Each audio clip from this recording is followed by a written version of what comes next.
Okay, I don't know if everybody heard me. Terry will not be with us. She had some surgery today. Okay. So I guess the rest of us are all here. Okay. So has everybody read the minutes? Yes. Yes. Did. Any additions or corrections? No. Then I will accept a motion to approve the minutes. So moved. Second. All those in favor? Aye. Aye. Opposed?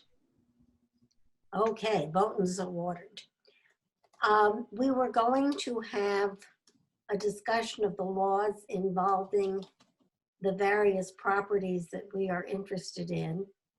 And we have Crystal with us, so I'm going to turn this over to her and to Marlene, who's been speaking with her about. And when she is done, I am assuming she will take any questions we have for her. Crystal, Great. it's all yours. Okay. Crystal. Hello. So I'm assuming everybody knows who I am, but I'm your acting city solicitor. I have actually reached out to our conservation commissioner, Yoni. I don't know if you all are familiar with him. He's relatively new here as well. He pointed me in a few directions for the Wetlands Conservation Act. Some of the material is actually online under our Conservation Commission part of our website. I sort of browsed through some of that myself. As much as, you know, we sort of touch everything in our office, wetlands is not something that we touch all the time, so it's not totally my area of expertise. Yoni is definitely a good resource. He's much more up to date. He was not able to be here tonight. I did ask him to join me, but he had another engagement. But what he did send was a couple of links, which I can certainly send to everybody on the committee. It goes through some of what our ordinance covers as far as what regulations they look for when dealing with different building in different kinds of wetland. Let's see, there's something out of the Berkshires. It's called BEAT. They did a really good comprehensive sort of article about different sort of processes as far as getting building and development done within wetlands, as well as pointing out, you know, what the Conservation Commission would be looking for, what DEP would be looking for as far as impacts on different areas of wetland. You know, because we talk about development, but is it, you know, putting a house on land, or is it simply just moving the earth? So it goes into detail a little bit, and it sort of compiles from various sources what that looks like, you know, and what the implications are if you're moving soil in, you know, a riverbank versus moving soil in a pond, and the different implications that might have on whether or not it can be developed that way. So I guess I'm here to sort of answer some of your questions as best I can, but I would certainly suggest I can send these links to you all, and you can kind of do your own reading on some of the things. I would like to have Yoni kind of sit in on one of your meetings. I think he would be a much more broader resource than I would be. He deals with this stuff sort of day in and day out, whereas my reading is about as much as yours would be. We don't do a lot of litigation on our wetlands, thankfully, so it doesn't touch my office as much as might be necessary to give me sort of an expertise in it. So if you all have questions, or if Marlene wants to point to something that you have all been talking about, I'm happy to kind of go through some of that. So what I explained to Crystal when I gave her a call was that we were, you know, really at the beginning of trying to understand the parameters of what we even were wanting to be thinking about, and, you know, perspectives on, I guess, recognizing that whatever we're thinking about for Whiting Street Reservoir doesn't exist in a vacuum, as we were talking about last week, you know, because what impacts one piece of property related to the reservoir could be impacted by or impact upon some of the adjacent uses, adjacent properties. So just trying to understand sort of the broad perspective of, what folks were thinking. And after I talked to Crystal, I did give Yoni a call as well. So I spoke with him, and as Crystal said, he's interested in staying connected and understanding what we're thinking about. And he connected me, and we can talk a little bit later, also to a woman from DCR. I talked to at length a woman from DCR who's got familiarity with this property and all the adjacent properties as part of her state responsibilities. And I think where we are is just trying to get a sort of a baseline understanding of how what we were even thinking with respect to uses, or what we needed to or wanted to think about it. So we're really, I think, at the beginning of trying to frame out whatever it is we might want to be thinking about for opportunities that we would then present out at a public hearing or a public meeting to get input.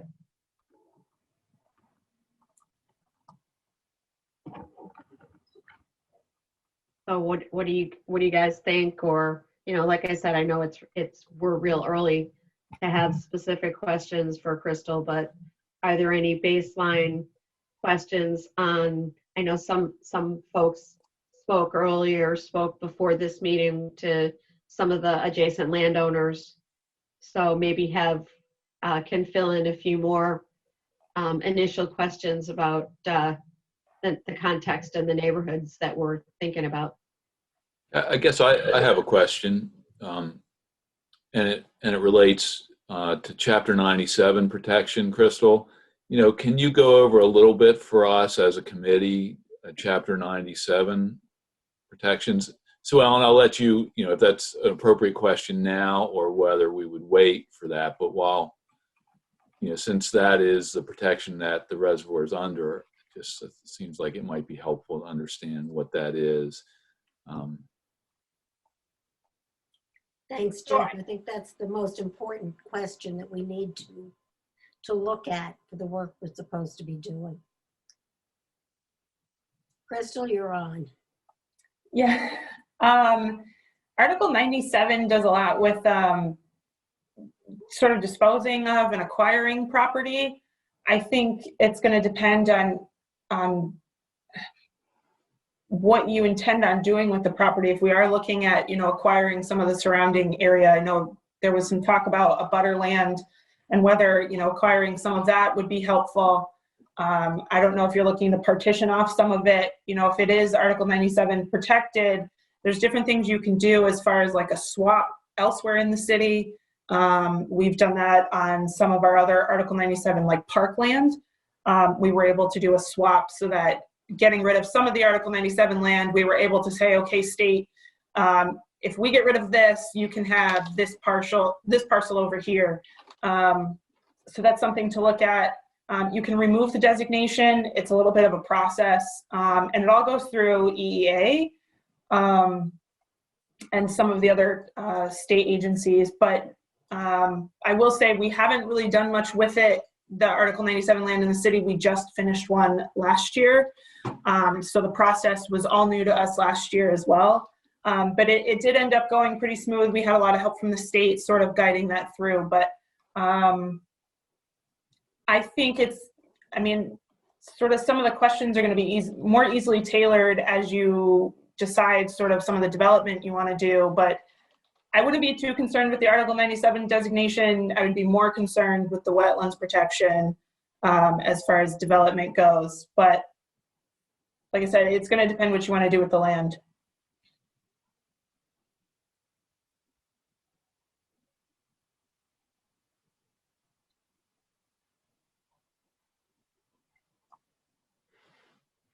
I don't know if that was helpful or not. Or Well, I think we all want to protect the reservoir property Right. against development that would, take away the the water quality for future use. So I think that's, kind of our wheelhouse right now to protect this reservoir property going forward. And maybe it has to do with some of the surrounding properties to help ensure that. If that makes sense. Yes. That makes sense.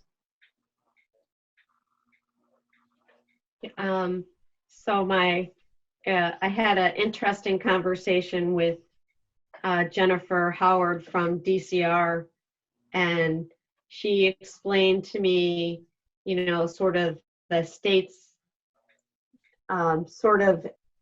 interest in a lot of the properties, and they had been engaged in some discussions relative to the Boys Club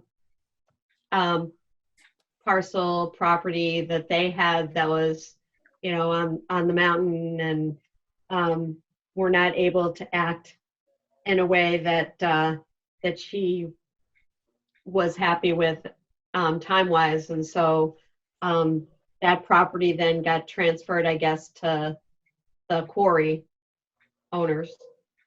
But so I think, the interest of the state is going to be to try to figure out how some sort of conservation protection, or what are the things that would be of interest with respect to protecting the future use of that water and the future quality of that water for when, or if or when that becomes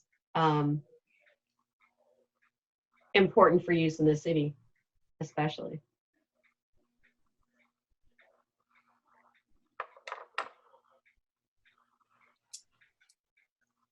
Now, does anybody else have any specific legal questions that you'd like to ask Crystal about?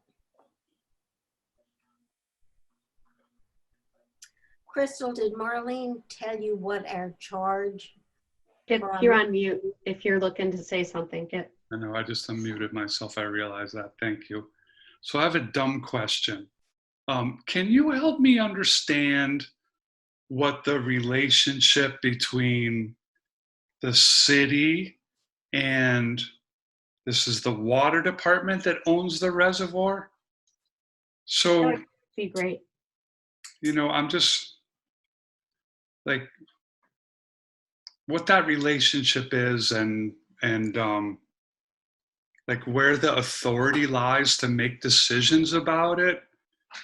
And I'm asking this question kind of out of the possibility that there's a conflict between, let's just say, what the city of Holyoke, acting through the mayor or the city council, might want to see happen on that land, and what I think, or as part of an overall plan, not just on the land, but and clearly, I think the water department, they're charged with providing clean drinking water, and and I think it was kind of clear when Dave was here, they probably would prefer if there were less people there using it and there was less development in the area versus more. So I'm just trying to understand, like, who ultimately, who has the authority to make that decision, those decisions, who controls? So I have to sort of dig into that deeper. I know we do a lot of work with Redevelopment Authority. They sort of work as a branch of the city. When we deal with the City of Holyoke Water Department, it kind of works the same, that there's sort of a branch off of the city. They are quasi-government, so they hold land in their name, but the city still dictates sort of what they do with it. Whiting Street in general, there may be deed restrictions. I don't have the whole knowledge of how it was disposed of to the water department. So I'd have to look at that. I don't have a definitive answer for you, but I can certainly look. Generally, because it's within the city and it is a city entity, the city would still maintain control, but there's also, you know, a water commission as well. So I imagine they would probably have a vote in here somewhere when we do finalize some of the decisions, but it's a good question. I don't have a definitive answer for you. It is a good question, Kip. Thanks. Yeah, I'm just curious. And Can I just butt in here? Crystal, could you get an answer to that for us? Yes. Or an opinion at least. And when you have it, either come back to another meeting or send us a note about it. Yep, you can do that. Great. Cool.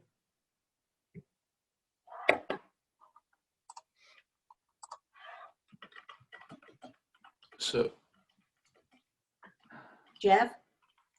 yeah, so is the question specifically how our decision, you know, so I heard Kip very clearly ask, what is the relationship between the city of Holyoke and the water department? And I think beyond that, we're also curious how are decisions made related to any land and stewardship of the water department?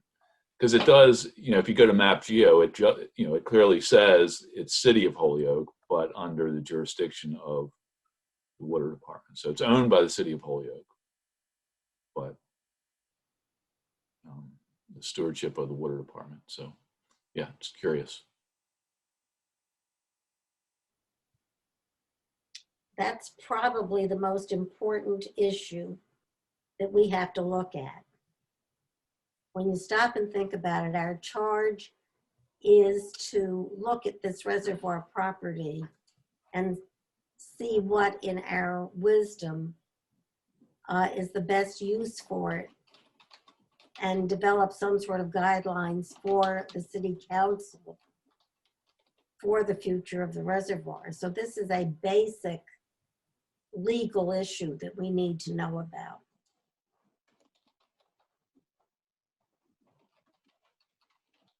The other question, of course, is how state and federal regulations affect the reservoir.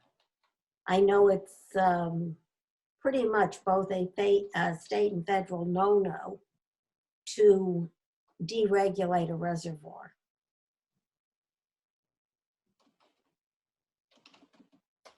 So if you could get a look at that, Crystal, just a brief overview. This is going to be tremendously helpful. And that's also maybe a question, because that woman that I was speaking with at DCR, Jennifer Howard, she wasn't able to come to the meeting this evening, but she offered to be available to attend other calls.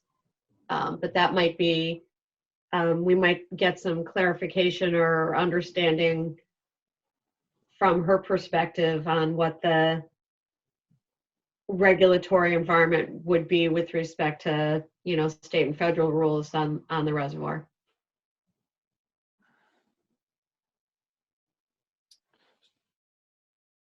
Okay. Any So further Marlene, this is questions Jeff. right now for Crystal?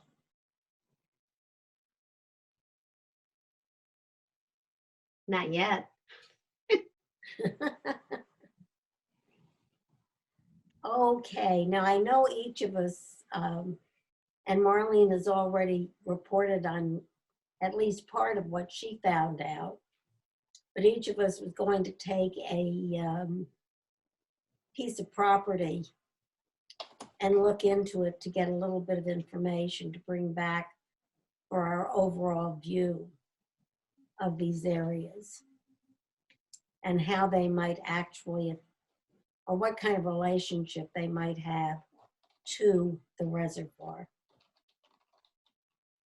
Harry, I know you had a chance to talk to Eric Sewer.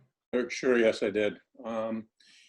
He has 4 pieces of property in the area. And I hardly put a few of them down here. Based on closeness to the reservoir obviously is the Mountain Park piece. That, according to the city, has 48 acres. I'll just go through this part quickly. Going down the Mountain Park access road, there's a strip of land there that has 12 acres, and that's the area he wanted to put a parking in for his venue there some years ago that was shot down by the neighbors and I guess the city as well. And further down is the Castle Hill Apartments, which has like 20 and a half acres. And I was trying to get a read on how many apartments are in there. So I called somebody that lives there and he wasn't sure, but he thinks there's about 40 units in there. And I know at one time or a couple of times, you know, in Eric's tenure and before that, there was talk of future development in the back. And I think there were like garden style apartments, and the neighbors put up a fuss, and the city, whatever the powers that were, shut that down at the time.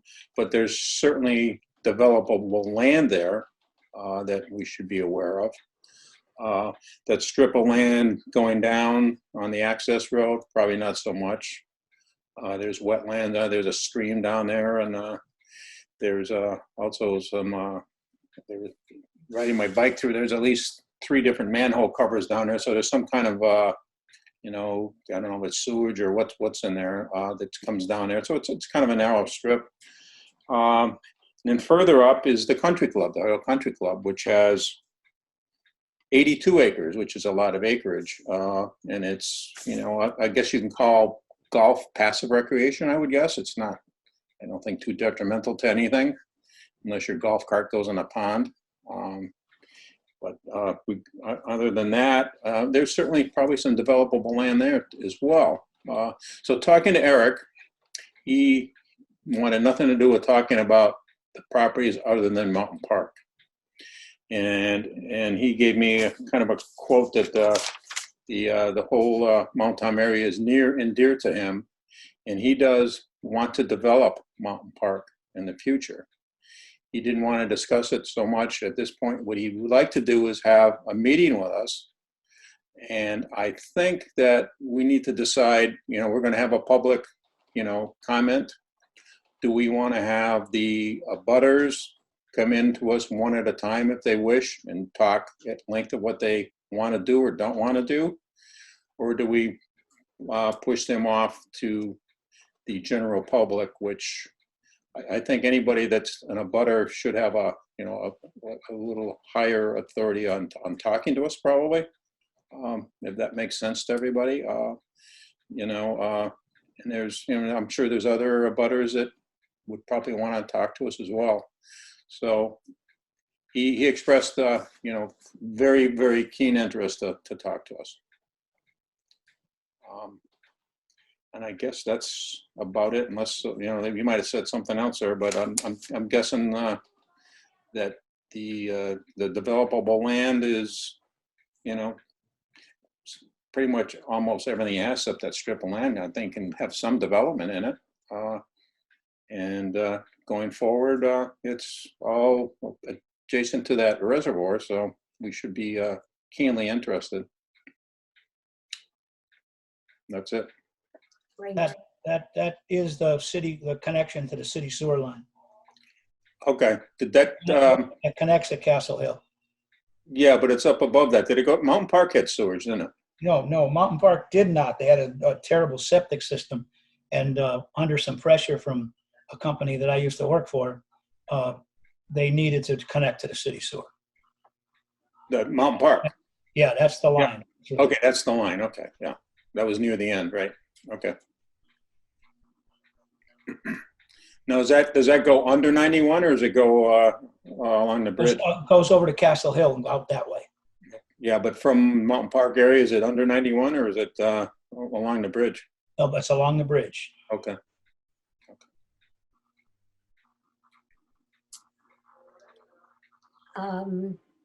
Jeff, did you get to the Boys and Girls Club? Jeff, you're on mute. Jeff's on mute. There you go. Sorry about that. So I looked in more closely into the Fish and Wildlife property, but I can say a little bit about the Boys and Girls Club property. I think most everyone on this call is aware that parcel was recently is under agreement for sale to the owners of the quarry property. Sale So, closed on the 30th of December. so there you go. So it's closed. Yep. And so at any rate, so it's owned by the quarry. There's also a letter of intent to purchase in from DCR, as folks are aware, for the quarry property, and they have a. And again, I didn't look into these two properties significantly. I was more prepared to talk about the Fish and Wildlife property, but that is completely protected, that 140 acres anyway. The other two properties, of course, are not currently protected, although the DCR is in the process of entering into agreement on the quarry property. Again, I think the quarry owners would like to see if they can fight that, but I'm not sure that they have the ability to. I think the state does have the option to buy the quarry, and I think they are. If I might, they have an irrevocable right to it, an agreed upon right at an agreed upon price that's in the purchase and sale that is irrevocable. They have the right to exercise that anytime they want.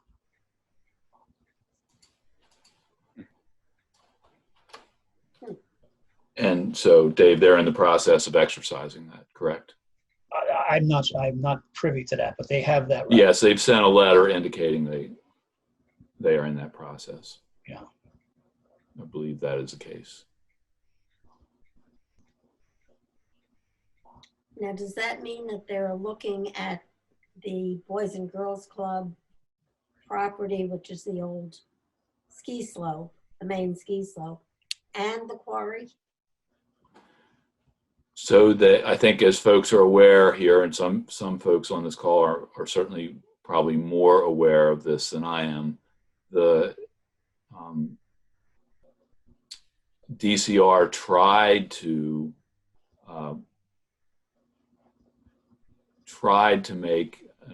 attempted to purchase the Boys and Girls Club property and had an offer. They had an appraisal in place.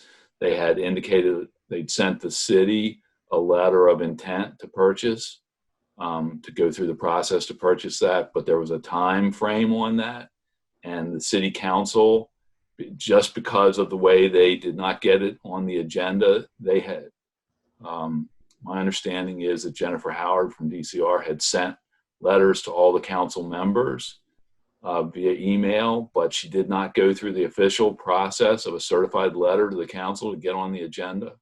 And again, others know more details than I do related to this.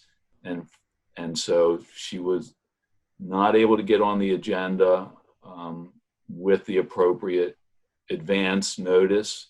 And so DCR was requesting, to my understanding, that the city waive a time period that was required for the city to review the potential purchase. And so this, the Holyoke City Council would not allow that time. And so it reverted, it gave the opportunity for the Boys and Girls Club to sell the property to someone else, and they sold it to the owners of the quarry. That's my understanding. Others may have a less convoluted. That was kind of what Jennifer was suggesting on the phone, this sort of convoluted process. It was confusing. I watched the city council meeting on it. It was very confusing. And DCR really tried to reach out to every single council member, but they get a lot of email. They didn't really understand what was going on. And so she thought that was a better process than going through the certified mail process. She wanted to, let them know ahead of time. She sent the letter in October, and then all this happened in December. And so at any rate, So the property is now owned by the owners of, the Mount Tom companies, which own the quarry. And so DCR is not likely to get that property unless the Mount Tom company decides they want to sell it. But the Mount Tom company also no longer has, so we'll see. But they may lose the quarry itself. So my understanding was they wanted to use the Boys and Girls Club as mitigation for work they wanted to do in the quarry by basically, refilling the quarry. But others may know more. I do not. This is only what I'm aware of.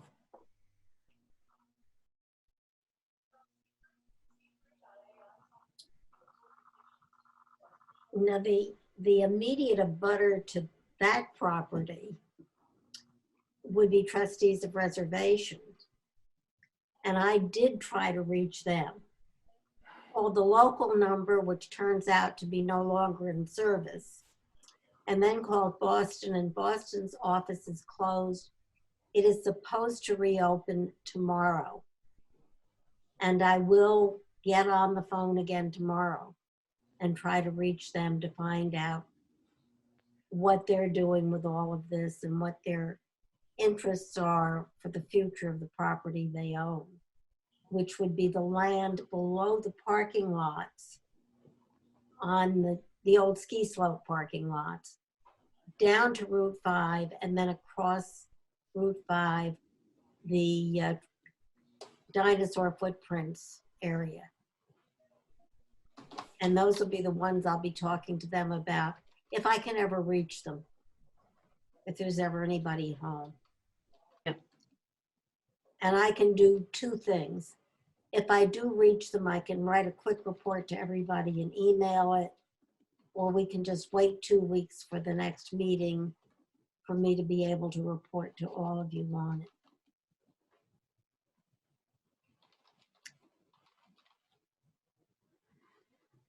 And I think the only, so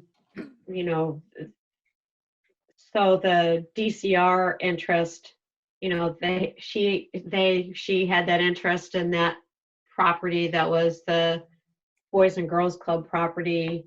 The U.S. Fish and Wildlife has some interest, some property that abuts, that's part of the or that's near on the what side?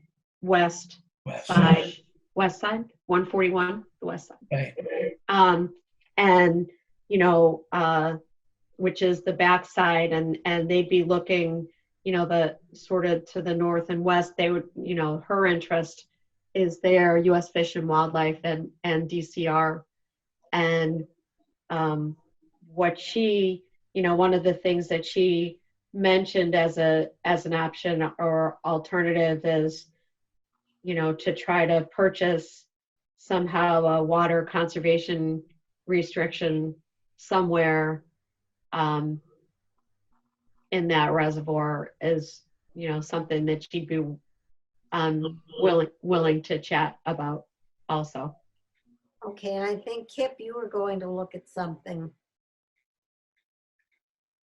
Wycoff. And I have not, I'm sorry, I didn't even attempt to contact them yet. I didn't understand that at this meeting we would be discussing that.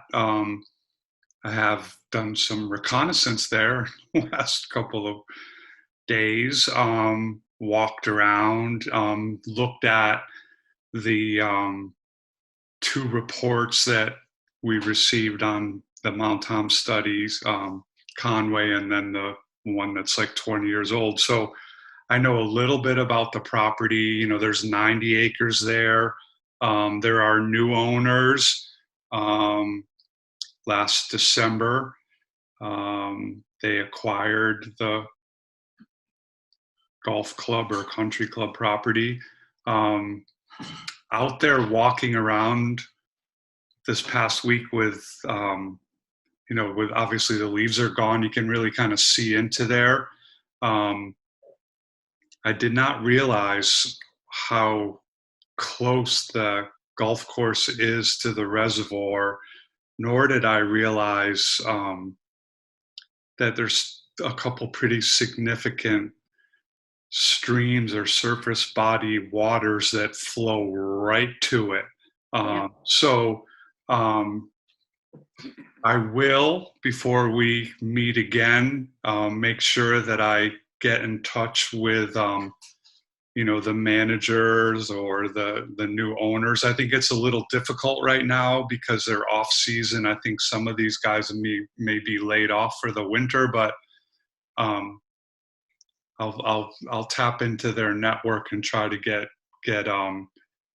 in touch with them and have a quick conversation, and let them know generally what we're up to, and that we'd like to kind of get a sense of, let them know we're here and what we're doing, and then see if they have any interest in kind of engaging with us about how we might be able to work together.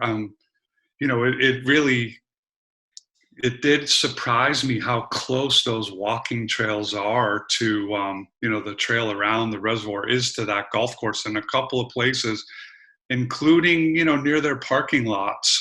So I think, I'm hopeful it will be a valuable discussion to have with them about, engaging with us in our process. So I'll have more next time we meet. Well, Yeah, so- hopefully I'll also know something from trustees. So one thing that Jennifer wasn't sure of was the across from the entrance off of Route 141.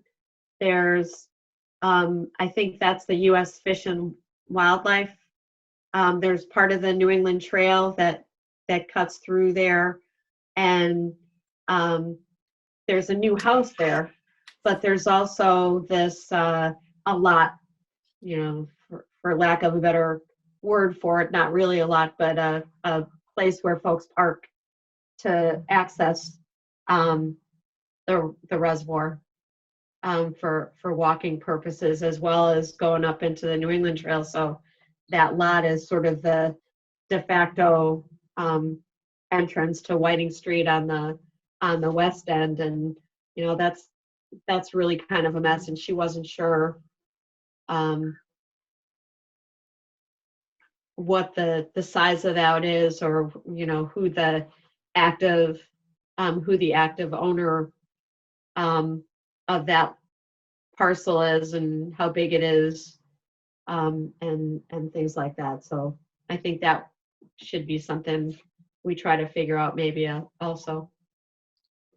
That particular area you're talking about was the original old entrance to the reservoir from that side. So my guess is it's still owned by the water department. I think they even mentioned the fact that they owned it and had concerns that people used it because it was not a safe access point any longer. Right. Remember the old road? That used to be East Hampton Road. Then they, way before you or I, they made the current road. The real road was what's called the old East Hampton Road, Right. and that's where the people park. The road there now is not so safe when you're walking across, but the old road was way worse. Yeah. Yeah. And, I do remember that when they cut that away. And it's as Kip mentioned last meeting, that if you park there and you go to walk your bike or even ride your bike across that road to the reservoir or vice versa, you're taking your life in your hands. In fact, I think somebody got killed there a couple of years ago. Mm. Well, I know somebody came close to getting killed up there. Yeah, maybe that was. I just remember just not that long ago somebody getting hit there, and it's just a matter of time, because coming south from the log cabin area, that curve in the road, and those people are going probably 45 or 50 miles an hour, and you take one step out there, and it takes you a little bit to think, should I go or not go, and that should be a concern for us as well. I know, since I do it. because that's where I live. Well, I think we have to have that as a bullet point in our minutes for this meeting to think about the hazardous situation for the access to the reservoir from 141, because that's something I think we'll want to come back and address when we do our final report. That being said, we've talked to Crystal. She's going to get us some further information. We've got information on some of the parcels that are close to the reservoir, and we are waiting another couple of weeks, I guess, for the last two pieces. We had talked at the very beginning about a public meeting. I get the feeling from this that we're not quite ready for that. But what is your feeling? Would you like to have one more meeting and then a meeting to talk about what we have learned so far before we get to a public meeting? Do we want to have Yanni come to the next, our next discussion? He is very, very helpful. I've worked with him on a recent project, and he really wants to be helpful, and he knows what he's talking about. So I would like, if we talk to Yanni, if we talk to Jennifer Howard, because the state's a big player in that area. Yeah. That's good. All right, Marlene, would you like to take care of inviting them? I can do that. Then would Sure. you like to do that for the next meeting? Yes. Yeah. Everybody in agreement? Yes. Okay.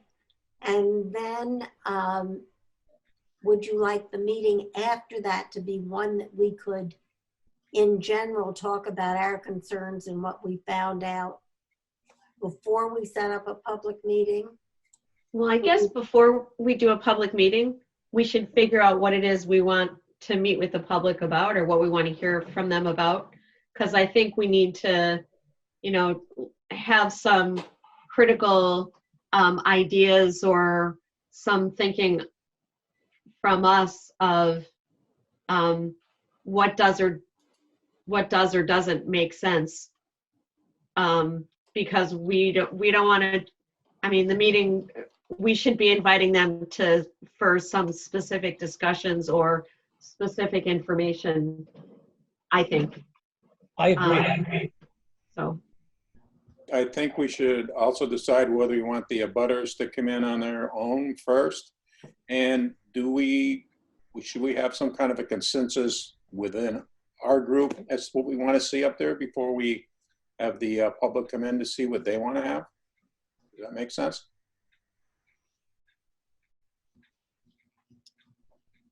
All important thoughts. So, given that, suppose we have Yoni and, is it Linda? Jennifer? Jennifer, if available at the next meeting.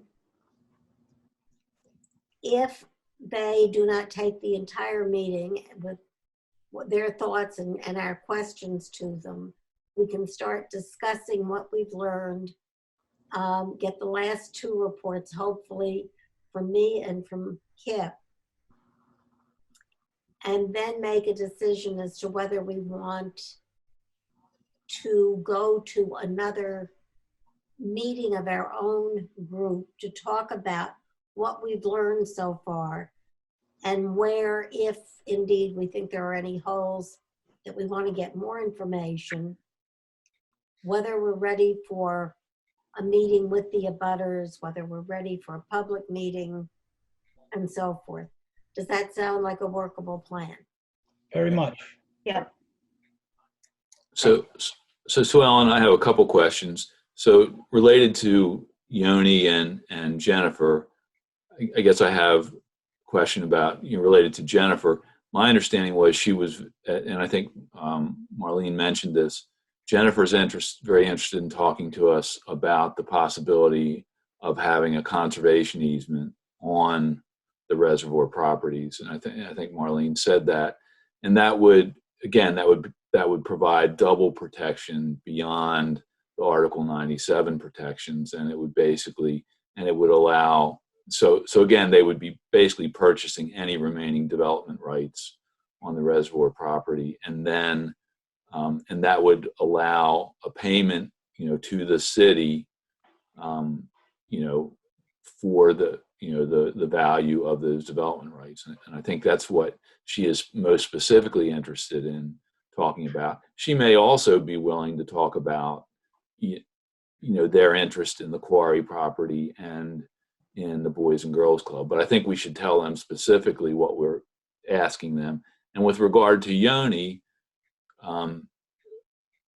that's also the question. What do we specifically want him to talk about? I mean, the reservoir is protected under the Wetlands Protection Act, but that's really, it's a body of water, so there's 100-foot buffer around it, and all the streams and wetlands and waterways associated with the reservoir would also have that 100-foot buffer that it would be very hard to develop within, and almost impossible because of the Holyoke City ordinance develop within 50 feet. But is that all we want him to talk about, or is there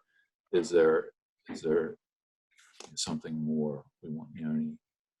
Yeah, I think, one thing for Yoni might be, to understand the city's perspective with respect to conservation and what that means, juxtaposed to what the city council is trying to figure out with, what their interests are on potential additional use or something of the reservoir. And so, at some point, understanding the balance of that might be something that we want to have. And I think my only other kind of thought is, reading the Conway School report and the other Montom report. To me, I mean, all these pieces are sort of like part of a whole here.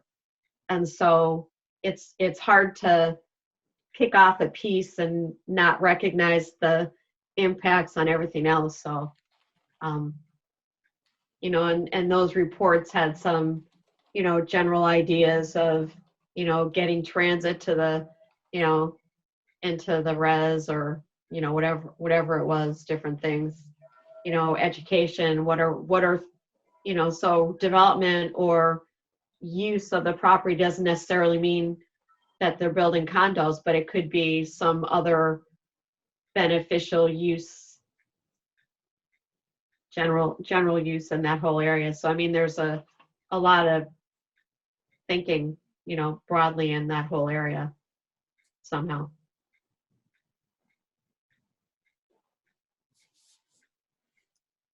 I wonder if Yoni's been here long enough to be able to offer that kind of information, Marlene. As I understand, he's a marvelous conservationist, but to put him in the position of representing the city's view of conservation, I think is difficult. I think nobody in the city can actually do that. Knowing him very slightly, he wouldn't like that at all. Yeah. Yeah, I think you're right. I don't, he's only been here. We just hired him a year ago, and he just came a year ago, January. So he's still, figuring out the groundwork. And you heard Marcos even, again, Marcos is asking for a study because the city doesn't know what it wants to do with this area.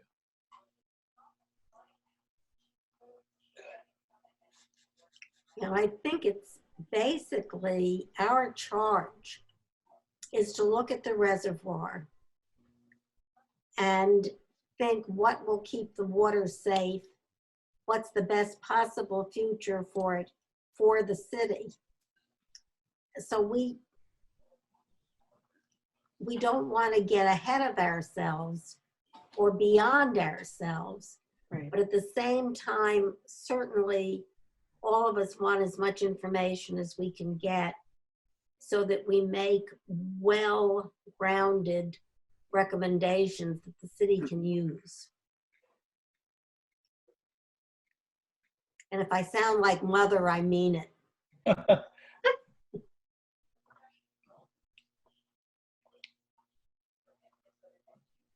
Okay, then the agenda for the next meeting is going to be a further report from Crystal. Hopefully, Jennifer can join us to give us the state's viewpoint on this area. Yoni can join us to keep us abreast of what the city regulations and the wetland laws would have us or not have us do.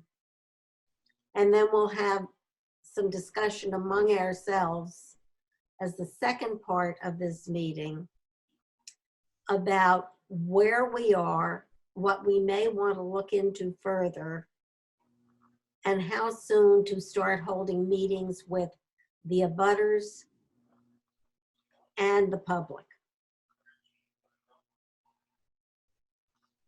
All set? That makes All set. sense. Okay, that next meeting, Harry was going to ask a question. No, thumbs up. Thumbs up. Yeah. that next meeting would be Tuesday, February 2nd. Groundhog Day, my Right. favorite holiday. It's the holiday for the hopelessly optimistic here. I'm with you. Hey, it's a year to be optimistic. Absolutely. Exactly. And incidentally, if I might, well, in my email later today, Fran Hoy has produced the maps that I asked for. So they're too big for me to open on my phone now. So I'll get it all done and get it around to everybody, okay? Awesome. Super, super. Anything else we should be thinking about before the next meeting? Do you want to have any further discussion tonight about what we've learned so far? I'll take that as a negative. I think we're good. Therefore, if somebody would like to move to adjourn, the chair would entertain such a movement. So move. Second. Further discussion? All those in favor? Aye. Aye. Aye. And if I don't see you guys before or talk with you or email you, which I seem to be doing a lot of, it will be Tuesday evening, February 2nd, 5 o'clock. And Yes, if you any- anybody you need me to get the email to about how to get into the meeting, please send me their email addresses. So Ellen, so I have had people ask me if they can attend these meetings. I had a Brian Pearson ask. He's from a group looking at outdoor recreation, and he wondered, can he listen in these meetings? They are public meetings, correct? Yes, and he certainly can listen in. They're posted on the city website along with the Zoom address and how to get into the meetings. So all Okay. he has to do is go to the city website for the posting.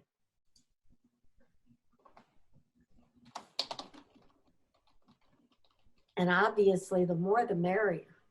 You know, if he wants to sit in quietly and then come to the meeting for the general public, that'll be nothing but a lot of benefit for what we're doing.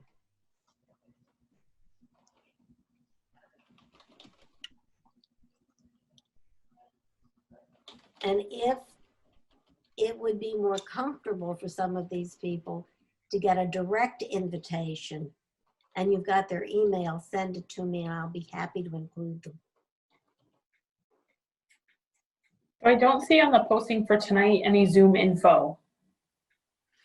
It was supposed to be there. Who do you have posting your agendas? Jeff Anderson Burgos. Okay. I'll touch base with him then. I will remind him too. Yeah, I couldn't find it when I looked, but that's but I'm It's not the first hopelessly time. optimistic. I'm hopelessly hopeless on email. So